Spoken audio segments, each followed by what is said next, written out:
Halo teman-teman kami dari podcast kelompok 4. Nama aku Yogi dari 11 MIPA 1. Halo semuanya, aku Felicia dari 11 Bahasa. Halo, aku Yuskia dari 11 MIPA 2. Aku Zenda dari kelas 11 IPS 1. Teman-teman, di masa pandemi seperti ini banyak kegiatan yang bisa kita lakukan loh. Salah satu kegiatan yang bisa kita lakukan adalah membantu orang tua. Saat ini banyak orang muda yang membantu orang tua mereka dengan membuat usaha kecil-kecilan.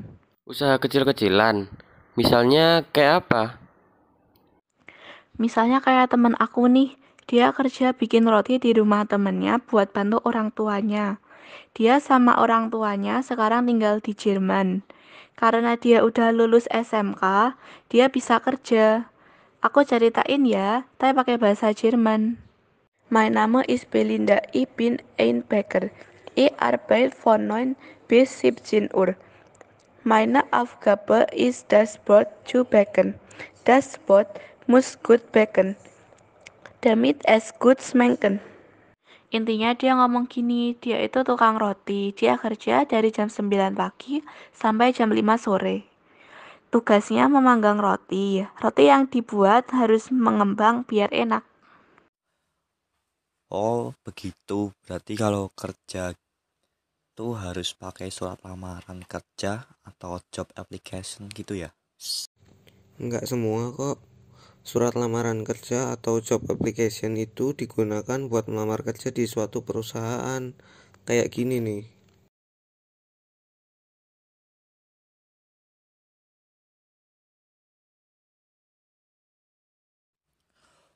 Oh itu surat lamarannya yang buat kerja ya? Oke. Oh ya, kalian tahu nggak? Roti sangat bermanfaat bagi tubuh kita. Contohnya roti gandum.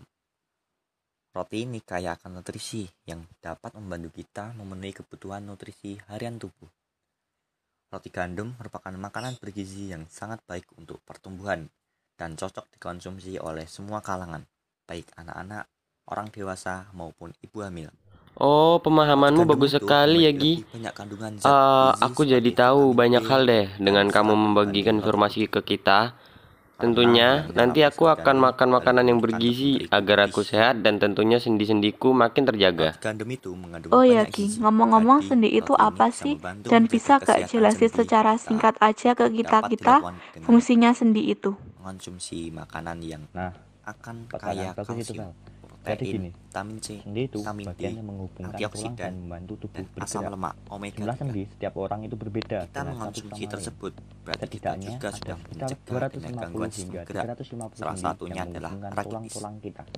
Dan sendi berperan Rakitis penting terjadi dalam sistem karena gerak. tulang kaki kita Tanpa persendian kurang pun keras tentunya kita sehingga kesulitan bengkok untuk seperti menggerakkan huruf tubuh, O atau berjalan, X. atau Hal membengkang itu gula. bisa terjadi Bahkan karena sekedar tubuh menurunkan kita kepala kekurangan hingga vitamin kita D berbicara pun dan tak zat lepas dari kapur bantuan atau persendian. kalsium, Jadi, sendi perlu didukung sehingga dengan makanan tulang menjadi bergizi. keras. Oleh karena itu, memahami bagian Rakitis ini membantu menyebabkan kita untuk pertumbuhan menyadari tulang pentingnya menjadi menjaga abnormal persendian dan yang sehat disebabkan agar oleh tubuh kekurangan bisa vitamin D. bergerak tanpa masalah. Jika gangguan itu terjadi pada Iya, dewasa, betul banget, biasanya Yus. dikenal Pembuatan sebagai roti itu menggunakan osteomalacia. konsep yang namanya laju reaksi.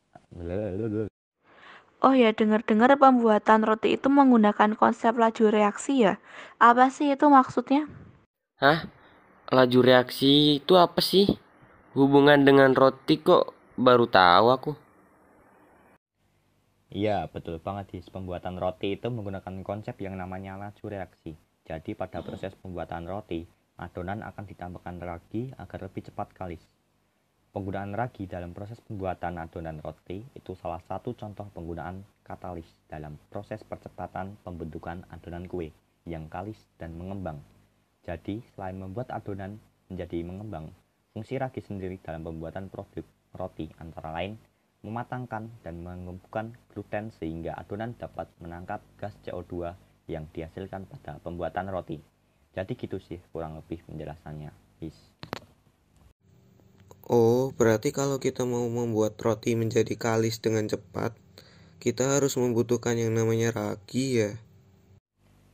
Ya, dan satu lagi, kalau kita mau jualan atau biasanya di perusahaan-perusahaan kita harus menerapkan yang namanya BEP atau Break Even Point. Hah? BEP? Aku baru dengar kalau ada yang namanya BEP. Emang BEP itu apa ya? Terus hubungannya atau gunanya di perusahaan apa? Jadi gini, BEP itu suatu analisa yang digunakan untuk menentukan tingkat penjualan produk yang diperlukan agar semua biaya yang terjadi dalam periode tersebut dapat tertutupi, yang mana analisa tersebut dapat menunjukkan suatu titik di mana perusahaan tidak memperoleh laba ataupun mendapat rugi. Jadi, kalau perusahaan rotinya menggunakan BEP, bisa terhindar dari yang namanya kerugian ataupun bisa kebangkrutan. Ngomong-ngomong soal roti, biasanya kalau kita belum selesai makan roti kan kita bungkus lagi bungkusannya dan kita ikat dengan karet gelang. Nah, karet gelang itu ternyata memiliki sifat elastis loh. Sifat elastis itu apa lagi? Sifat elastis atau sifat elastisitas adalah kemampuan yang dimiliki benda untuk kembali ke kondisi awalnya saat gaya yang diberikan pada benda tersebut dihilangkan. Nah, fisik karet gelang yang elastis ini memberikan kemampuan untuk merenggang dan bisa dimanfaatkan untuk mengikat bungkus roti tadi. Wih, keren juga ya. Oh iya, di masa pandemi seperti ini, selain kita harus makan makanan yang bergizi, kita juga tidak boleh lupa olahraga. Seperti di daerahku, setiap hari Jumat diadakan latihan olahraga pencaksilat. Bahkan sudah pernah ikut pertandingan tingkat kabupaten. Nah, beberapa teknik dasar dalam olahraga silat yaitu ada sikap kuda-kuda, sikap pasang, pukulan, tendangan, tangkisan, dan guntingan. Selain itu, pencaksilat meningkatkan karakter seperti menambah sikap percaya diri dan rendah hati, menambah keberanian, mempunyai rasa perjuangan, membentuk akhlak, sikap membela kebenaran yang setidaknya bisa membentuk ketahanan fisik dan mental serta religius anak-anak muda saat ini. Ngomong-ngomong soal pencaksilat, kan tahu nggak kalau pencaksilat itu salah satu kebudayaan yang berasal dari Indonesia, yaitu Provinsi Riau. Wah, iya ya. Berarti kita harus melestarikan salah satu kebudayaan Indonesia ini ya. Kamu tahu cara melestarikannya tidak?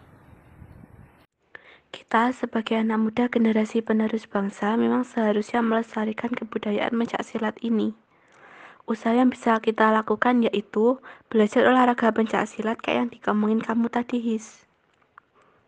Menurut ahli sejarah, pencaksilat pertama kali ditemukan di Kepulauan Riau pada masa kerajaan Sriwijaya di abad ke-7. Kala itu, pencaksilat masih sangat sederhana, berupa gerakan tangan dan kaki. Seni bela diri ini kemudian menyebar ke wilayah Semenanjung Malaka hingga ke Pulau Jawa. Saat ini pencaksilat sudah dikenal oleh bangsa Indonesia bahkan dunia.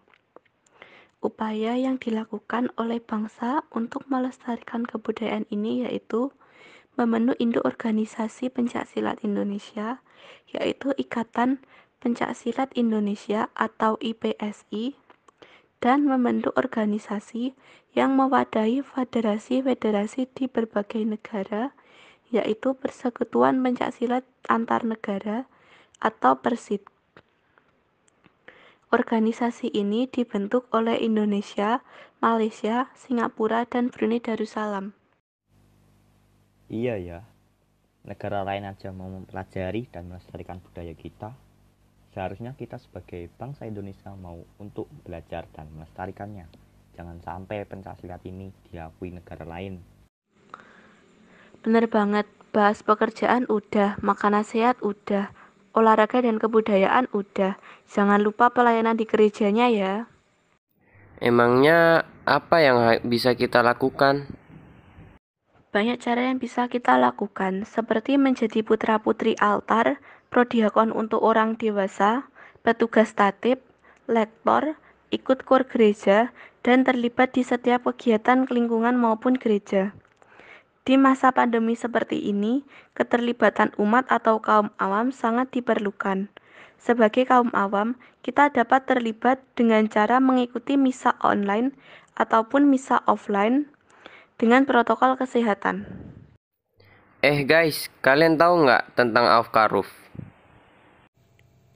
Aufklärung, apa itu? Nggak tahu aku. Oh, Aufklärung. Aufklärung itu kalau nggak salah artinya pencerahan. Ya nggak sih? Nah, baru mau ku jawab, malah udah dijawab si Yogi duluan. Ya maaf. Ngomong-ngomong tentang pencerahan, kalian ada yang tahu nggak apa itu pencerahan di Aufklärung ini? Emang apa sih itu pencerahan?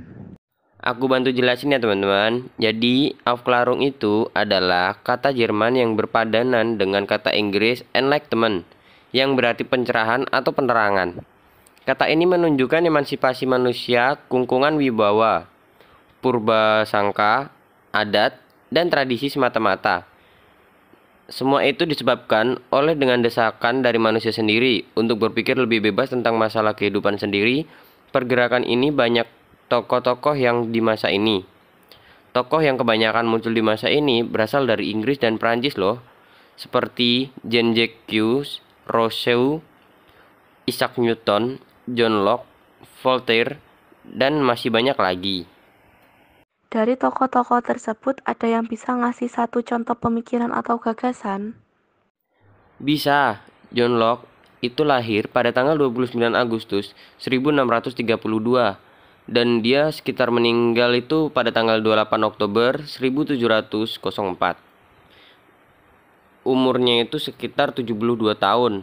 Dia itu adalah seorang filsuf dari Inggris yang dijadikan aib satu tokoh utama dari pendekatan empirisme. Selain itu, di dalam aspek filsafat politik, Locke juga diketahui sebagai filsuf negara liberal bersama dengan rekannya. Tetapi Isaac Newton dipandang sebagai aib satu figur terpenting di era pencerahan. Selain itu, Locke menandai lahirnya era modern dan juga era pasca Descartes atau post-Cartesian. Karena pendekatan Descartes tidak lagi dijadikan satu-satunya pendekatan yang dominan di dalam pendekatan filsafat waktu itu. Selanjutnya, Locke juga menekankan pentingnya pendekatan empiris dan juga pentingnya eksperimen-eksperimen di dalam pengembangan pengetahuan-pengetahuan. Tulisan Locke tidak hanya berkomunikasi dengan filsafat, tetapi juga tentang pendidikan, ekonomi, teologi, dan medis. Karya-karya Locke yang terpenting adalah esai tentang pemahaman manusia atau Essay Concerning Human Understanding, tulisan-tulisan tentang toleransi atau Learn of Toleration, dan dua tulisan tentang pemerintah, Two Treatises of Government. Berarti hal-hal yang dilakukan para tokoh tersebut dapat kita terapkan di dunia nyata teman-teman. Contohnya, John Locke bisa mengatur waktu untuk melakukan kegiatan dan tidak melakukan hal yang tidak penting. Jadi, kita diterapkan pada COVID-19, kita bisa mengatur waktu untuk melakukan hal terpenting untuk kita dahulukan, lalu mengerjakan hal yang tidak penting dengan kondisi sudah baik. Contoh seperti kayak kondisi lingkungan itu kayak udah membaik gitu loh. Waduh, terima kasih teman-teman udah mau ngebantu aku buat lebih memahami sejarah. Teman-teman, aku mau tanya dong tentang geografi persebaran flora dan fauna di Indonesia. Wih, geografi nih. Aku bisa nih. Jadi gini nih teman-teman, aku mau tanya, kalian bisa gak nyebutin beberapa kondisi geologis Indonesia yang menyebabkan terbentuknya 3 kelompok besar persebaran flora dan fauna di Indonesia? Jadi 3 kelompok itu tuh Asiatik, Wallacea, dan Australis. Betul, terus kalian tahu gak secara garis besar keadaan flora di Indonesia secara lebih terperinci yang terdiri atas 4 kawanan flora? Apa aja sih? Ada yang bisa jawab? Kalau nggak salah sih flora Sumatera sampai Kalimantan, Jawa sampai Bali, Kepulauan Wallacea, dan Papua. Tetapi ada letak geologis yang telah menyebabkan adanya kesamaan fauna di wilayah Indonesia bagian barat dengan wilayah Asia. dan fauna Indonesia bagian timur dengan wilayah Australia sebagian berikut. Fauna Asiatis atau barat meliputi Pulau Sumatera, Jawa, Bali, dan Kalimantan, serta pulau-pulau kecil di sekitarnya. Untuk yang kedua, fauna peralihan atau Asia Australis. Wilayah fauna Indonesia tipe peralihan Asia Australis sering pula disebut dengan wilayah fauna Kepulauan Walase. Fauna Australis atau timur, wilayah fauna Indonesia tipe Australis meliputi Pulau Papua, Kepulauan Aru, dan pulau-pulau kecil di sekitarnya. Nah, betul banget apa yang diomongin Zenda. Tapi kita harus bersyukur loh. Di Indonesia adalah wilayah yang cukup enak dan kaya akan tambangnya. Dan di Indonesia kaya akan budaya dan suku juga kan. Makanya itu kita wajib bersyukur pada Tuhan bahwa kita sudah diberi kehidupan yang layak. Iya, kita wajib sih bersyukur sudah bisa sekolah walaupun masih banyak orang yang terpapar COVID-19. Betul, tetapi dengan adanya COVID-19 mempersulit kita untuk masuk sekolah dengan bertatap muka. Untung saja kita masih bisa berkegiatan di dalam maupun keluar rumah walaupun dibatasi oleh pemerintah.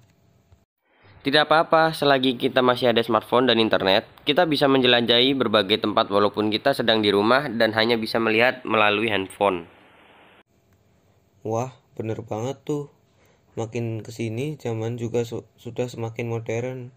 Sudah ada pemesan makanan secara online, pembelian listrik secara online, dan apa saja kita bisa lakukan secara online melalui smartphone. Nah, itu tahu. Jadi semua harus dipermudah, oke? Oke, makasih ya teman-teman semua. Aku jadi lebih mengerti tentang pelajaran geografi ini. Teman-teman, setelah membahas smartphone dan corona, aku ingin sedikit tanya tentang sekolahan kalian nih. Kenapa tuh? Kalau masalah kondisi sekolahku udah PTM, tapi yang masuk hanya 50% aja. Karena yang 50%-nya lagi pada belum vaksin. Tempat kalian udah pada vaksin belum? Atau udah pada masuk belum? Belum, sekolahku belum mengadakan vaksinasi. Biasanya kan setiap sekolah mengadakan vaksinasi gratis, tapi sekolahku belum. Jadi aku belum bisa mengikuti pelajaran di sekolah dan harus online deh. Nah, bener. Sekolahku juga kayaknya bakal lama deh PTM. Karena prokes yang dijalanin guru masih direncanain dan masih menunggu informasi lebih lanjutnya nih. Ngomong-ngomong, aku udah ada informasi dari sekolah tetapi menggunakan bahasa Jawa. Kata mamahku sih, artinya sesorah. Hah? Sesorah? Apa itu? Gak pernah dengar aku. Aku juga nggak tahu, kan aku juga bukan orang Jawa. Aduh, sesorah itu pidato, tetapi dikarenakan adanya COVID, pidato tersebut hanya bisa dikirim melalui media sosial yaitu media pesan WhatsApp. Boleh kasih tahu nggak isinya apa? Soalnya aku belum pernah dengerin sesorah dari sekolah. Apalagi itu isinya bahasa Jawa. Aduh, bahasa yang cukup sulit untuk dipahami. Emang begitu, bahasa Jawa adalah bahasa khas Indonesia dan memiliki banyak cara bahasanya. Oh ya, jadi lupa kan mau ngasih tauin informasinya atau isi sesorahnya. Jadi isinya tuh seperti ini. Damai sejahtera kanggo awak dhewe, kabeh awak dhewe patut bersyukur kalih Gusti sampun diparingi kelancaran urip kanggo dina iki. Kanggo bapak lan ibu guru, dina iki pula ajeng pidato kangge sinau ing mangsa pandemi Covid-19. Awak dhewe reti, bangsane Covid iki sampun mlebu negara luwih saka setahun. Akeh kagiatan sing terlambat. Amarga virus iki salah sijine yaiku kagiatan pembelajaran sing ora bisa dilakokake akeh secara tatap muka. Akeh arek saiki sing wis mulai males sinau amarga pembelajaran daring iki menyulitno sepirane wong. Contohe yaiku wong sing ora nduweni HP lan koneksi internet sing boten eco. Kanca-kancaku sedaya, awak dhewe kudu bersyukur amargi nikmate Gusti Yesus. Amargi awake dhewe nduweni HP lan koneksi internet sing apik. Aja dadekne pembelajaran daring dadi alasan males sinau. Sekian pidato kula dina iki, kurang lan luwihe ngapunten sakabehe. Damai katur kawilujengan kanggo awak dhewe kabeh. Sekian lan matur suwun, Gusti Yesus sampun berkati kabeh ajeng perjalanan mangke. Itu bahasa Jawa, emang seperti itu bahasanya, sangat unik ya. Haha, itu untung sih, aku masih punya lidah Jawa dari ayah. Jadi aku bisa berbahasa Jawa sedikit-sedikit walaupun melenceng seperti tadi. Tetapi pengucapanmu udah bagus loh. Jadi yang salah tinggal diperbaiki untuk kedepannya. Siap Yogi, enak juga ya. Kita bisa saling belajar untuk setiap mapel yang kita tidak bisa.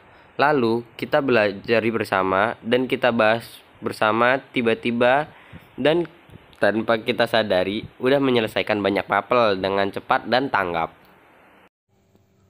Iya dong, karena belajar bersama teman itu kan tidak tahu waktu.